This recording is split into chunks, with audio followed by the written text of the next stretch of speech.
His teacher never called on him until the day she decided to humiliate him in front of everyone. But when he started playing, the look on her face said it all. She never saw it coming. Elijah Rivers sat near the window, pencil tapping rhythmically against his notebook. It wasn't nerves, just a habit, one his mother always told him to break, but it helped him think. The classroom at Jefferson Middle School in Little Rock, Arkansas, buzzed with the usual pre-lesson chatter, but Elijah kept his focus on the worksheet in front of him. He liked getting things done early. Ms. Abigail Thornton stood at the front of the room, skimming her notes. She had been teaching 6th grade for nearly 15 years, and in that time she had developed a reputation. Strict but fair, at least in the eyes of those she favored. Elijah had never been one of them. It was never obvious. She didn't raise her voice, didn't insult him outright, but she rarely called on him when his hand was up. If he got a question right, she moved on quickly. If he got one wrong, rare as it was, she lingered, almost savoring the moment. Elijah noticed. So did a few of his classmates. "Yo, she barely even looks at you," Tyler Whitman, the boy sitting next to him, whispered one afternoon. "You got, like, teacher invisibility or something?" Elijah had only shrugged. "Guess I do." But today, something felt different. Ms. Thornton was glancing his way more than usual. Not in a way that signaled trouble, but something else. Anticipation? The lesson began. A standard history discussion, something about the Civil War. Elijah took notes, listening, waiting for the usual pattern to repeat. But then, something unexpected happened. "Elijah," Ms. Thornton said, her voice crisp. "Why don't you answer this one?" Heads turned. Elijah blinked. She never called on him. He sat up straighter, scanning the board. General Sherman's March to the Sea was a military campaign aimed at breaking the Confederacy's resources and morale. She murmured. Not bad. Not bad. It was a textbook-perfect answer. A few students exchanged glances. Tyler shot him a look that said, "What was that about?" The lesson carried on, but the shift had been made. Ms. Thornton wasn't ignoring him anymore. She was watching. And then, right before the bell rang, she made her move. "Elijah," she said, as students began packing up. "Stay behind for a moment." A few heads turned again, but no one said anything. Elijah took his time, putting his notebook away before approaching her desk. "I overheard you talking the other day," she said, clasping her hands together. "About your grandfather." Elijah frowned. "What about him? You said he was a musician." Something in her tone made the air feel heavier. He nodded. "Yeah. He was a pianist. Played jazz." Ms. Thornton's lips curled just slightly. Not quite a smirk, but something close. "Interesting." She leaned back in her chair, tapping her fingers against the desk. "You must have picked up a thing or two." Elijah didn't answer right away.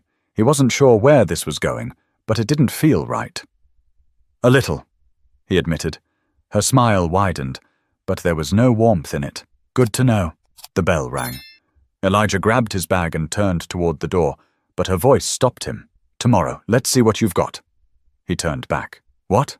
"The piano in the corner," she said, gesturing toward the old upright instrument collecting dust at the back of the room. "You'll play something for the class." Elijah stared at her. A few remaining students had paused near the doorway, eyes flicking between them. "Why?" Ms. Thornton tilted her head, as if the question amused her. "Why not? You said your grandfather played. I'm sure you have some of that talent in you." Elijah knew that tone. It wasn't curiosity. It wasn't encouragement. It was a setup. But he wasn't about to back down. Elijah barely slept that night. He lay in bed, staring at the ceiling, the conversation with Ms. Thornton replaying over and over in his head. This wasn't a request. It was a challenge, and he knew exactly what kind. She expected him to stumble, to embarrass himself, to reinforce whatever opinion she had already formed about him. But she didn't know the full story. The next morning, Elijah walked into the classroom feeling the weight of something unspoken. Word had traveled fast.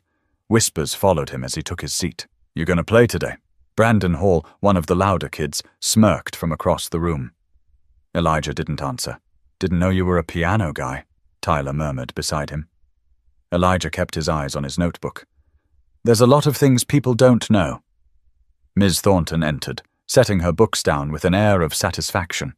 She barely acknowledged the students settling in, her focus drifting toward Elijah before she began the lesson. The first half of the class dragged on, but Elijah could barely hear any of it. His mind kept skipping ahead to the moment she would call on him. And then she did. Well, she said, closing her book and glancing at the clock. We have a little time before the next lesson. Perfect. She turned toward the old upright piano in the corner. Elijah, let's see what you can do. The air in the room changed. Students shifted in their seats, some whispering, some watching closely. Elijah didn't move right away. He felt every eye on him. His heartbeat wasn't fast, but it was strong, steady. Then he stood. A few muffled laughs rippled through the room as he walked toward the piano. Someone muttered something he couldn't quite catch, but he didn't need to. He already knew the tone. Ms. Thornton clasped her hands together. Play whatever you'd like. Elijah studied the piano. It was old, keys slightly yellowed from age, a few of them chipped at the edges. He ran his fingers lightly over them, just once. The instrument was out of tune. Not by much, but enough. He inhaled, sat down, rested his hands on the keys. He knew exactly what he was going to play. Then he heard it. Someone stifling a laugh behind him. A snicker, low but clear. It wasn't just about proving Ms. Thornton wrong anymore. It was about proving everyone wrong, and he was going to do it in a way they'd never forget. The classroom had never been this quiet. Even Ms. Thornton, who usually carried herself with a smug certainty, had an almost curious look in her eyes. The students leaned forward, waiting. Some expected a disaster. Others were just there for the spectacle. Elijah placed his fingers on the keys. They felt familiar beneath his touch, even though this piano was nothing like the one he had at home. His grandfather's piano had been warm, well-loved, with deep, rich tones that filled a room effortlessly. This one? The keys were slightly stiff, the soundboard likely warped from years of neglect. A deep breath, a moment of stillness. Then he played. The first few notes drifted through the air, soft and steady. A blues progression, the kind his grandfather had played for hours on humid Arkansas afternoons. Elijah's fingers moved with confidence, rolling through the chords, his left hand keeping time while his right danced over the melody. The classroom shifted. The whispers stopped. Even the kids who had been smirking before sat frozen. Ms. Thornton crossed her arms, her brows furrowing ever so slightly. She had expected hesitation, maybe a shaky start. Instead, she was hearing something she hadn't prepared for.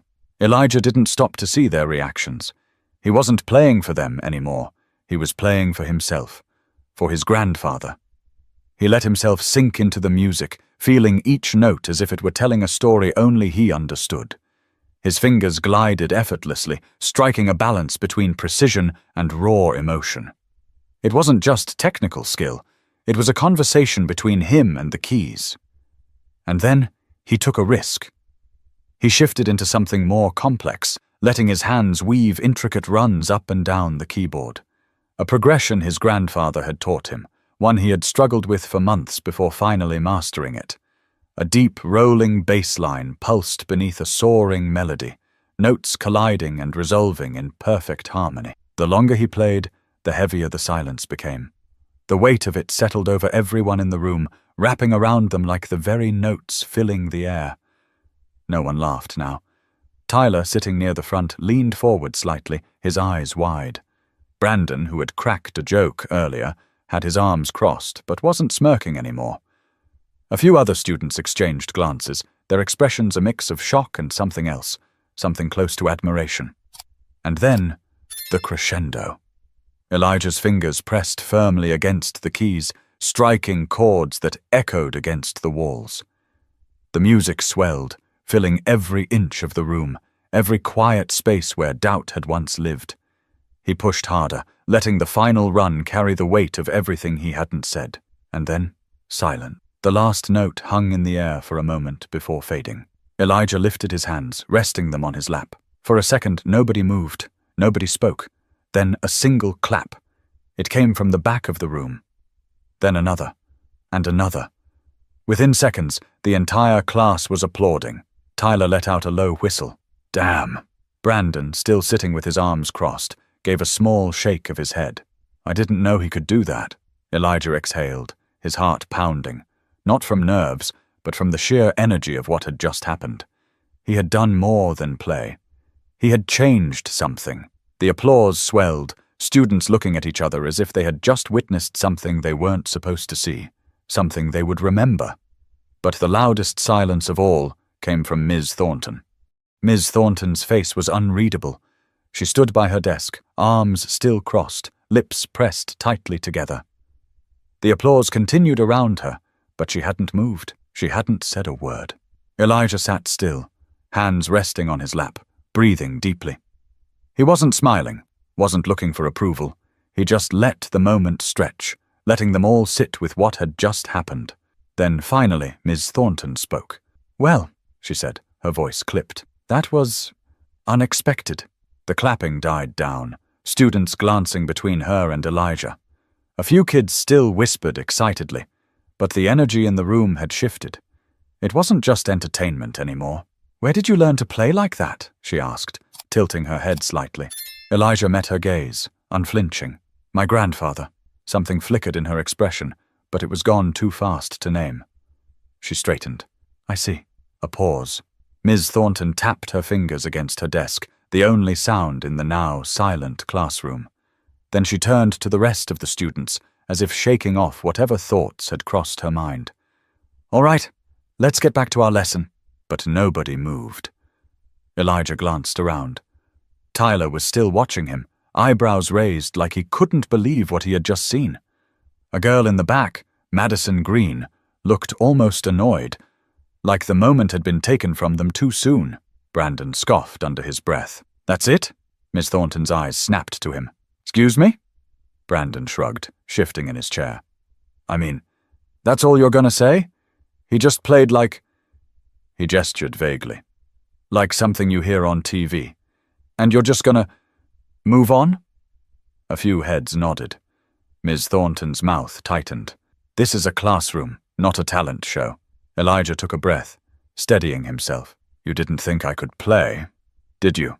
Her eyes darted back to him, sharp and assessing. He didn't let her look away. That's why you called me up here. A few murmurs rippled through the room. Ms. Thornton let out a slow breath. I simply gave you an opportunity to share your talent with the class. Elijah shook his head. No, you didn't. His voice was calm, even. You thought I'd mess up. That's why you asked. More whispers. Miss Thornton's fingers curled slightly against the edge of her desk. That's enough, Elijah. But he wasn't done. You wouldn't have asked Tyler, he continued, glancing at his friend. Or Madison, or Brandon, but you asked me. Why? The room was holding its breath. Ms. Thornton's jaw twitched. You're out of line. I don't think I am. Her eyes darkened, her posture stiffening. Sit down. For the first time all year, Elijah didn't immediately do as he was told. He looked around the room. At his classmates. At the ones who had ignored him before. The ones who had underestimated him. The ones who had smirked when she called his name. Then, slowly, he stood. The silence felt heavier now. Charged. And Ms. Thornton, for all her usual control, looked just a little bit shaken. But this time, she wasn't the one in charge of the room. Elijah walked back to his seat slowly, feeling the weight of every step. His heart wasn't pounding anymore. He wasn't nervous. If anything, a strange sense of calm had settled over him. He lowered himself into his chair, still feeling the stares from all around him. Tyler gave him a slow nod, one that didn't need words. Madison was still watching Ms. Thornton, arms crossed like she was waiting for something more. But Ms. Thornton had turned away. She flipped open her lesson plan, eyes fixed on the page as if she could pretend nothing had happened. Let's move on. The room didn't shift back to normal as quickly as she expected. The energy lingered. People still whispered. It wasn't just about the music anymore. Brandon leaned back in his chair, arms crossed. Kinda weird how you don't want to talk about it. Miss Thornton's eyes snapped up. Excuse me? Brandon shrugged. You made a big deal out of him playing, but now you're acting like it never happened. A few quiet agreements rippled through the room. Ms. Thornton's grip on her book tightened. That's enough. But Elijah had seen it. The hesitation, the discomfort, and so had everyone else. For the rest of the class, Ms. Thornton's usual authority felt thinner, like a glass window that had just been cracked. She still controlled the lesson, but the students weren't as engaged. The usual rhythm was gone. When the bell finally rang, chairs scraped against the floor as students packed up their things, murmuring to each other as they filed out. Elijah slung his bag over his shoulder, moving toward the door, but just before he stepped out, Ms. Thornton called his name. Elijah! He turned back. For a second, she looked like she might say something meaningful, something real. Instead, her expression hardened. I hope you understand that this is still my classroom. Elijah studied her. Then, in the same calm, steady voice he had used before, he said, I know. A beat of silence passed between them. Then he walked out. In the hallway, Tyler caught up to him. Bro, what was that? He shook his head, grinning. You just flipped everything upside down. Elijah let out a breath. Yeah, Tyler nudged his shoulder. So, you gonna play again? Elijah thought about it. About the feeling of the keys beneath his fingers, about the music filling the room. He smiled. Yeah, I think I will. Because today he hadn't just played music. He had been heard. Elijah walked home that afternoon with a lightness in his step. The sun hung low over West Markham Street, casting long shadows as he weaved through the familiar route. The weight he had been carrying since yesterday, the tension, the doubt, was gone. At the corner store near his neighborhood, he stopped to grab a bottle of water. Mr. Henson, the older man who owned the shop, watched him with a knowing look. You look like a kid who just did something important. Elijah hesitated, then smiled. Maybe I did. By the time he reached home, the smell of fried catfish and cornbread filled the air. His mother was at the stove, humming as she flipped a fillet. You're home late? Elijah dropped his bag by the door and sat at the kitchen table. Had a long day. His mother glanced over her shoulder. Good or bad? He thought about it. About the way the room had fallen silent, the way Ms. Thornton had looked at him, the way his classmates had seen him differently, really seen him for the first time. Good, he said finally. Really good. She turned off the burner and wiped her hands on a dish towel before sitting across from him. You want to talk about it? Elijah nodded. And for the next 15 minutes, he told her everything. She didn't interrupt, didn't rush him, just listened, her expression shifting between concern, pride, and something else, something softer, almost sad. When he finished, she exhaled. Sounds like you made her uncomfortable. I think I did. She studied him. And how do you feel about that? He didn't have to think long, like it was supposed to happen. His mother smiled, reaching across the table to squeeze his hand. Good. The next day at school, things were different, not drastically. Ms. Thornton still ran her class the same way, still called on the same students, still acted like nothing had changed. But the energy in the room had shifted. People saw her differently now, and they saw Elijah differently too. During lunch, a few students, ones who had never spoken to him before, stopped by his table. Dude, you were insane on that piano, Madison said, sitting across from him. How long have you been playing? Since I was 5. Tyler shook his head. Man, you've been holding out on us. Elijah smirked. Guess so. From across the cafeteria, Ms. Thornton walked past, tray in hand. Their eyes met briefly. This time she looked away first. And Elijah? He just kept eating, because he had already said everything he needed to say. Some lessons aren't taught in books. Some moments change the way people see the world, whether they want to or not. Ms. Thornton had spent the year looking past Elijah, and in just a few minutes he had made sure she would never do it again. Maybe she would never say it out loud. Maybe she would never admit what she had done, what she had assumed. But it didn't matter, because now Elijah knew something that she didn't. When people try to silence you, when they try to underestimate you, the best thing you can do is let your talent speak louder than their doubts. And when you do, they'll have no choice but to listen. If this story moved you, don't forget to like, share, and subscribe. Because sometimes the most powerful stories are the ones that remind us to stand tall, no matter who's watching.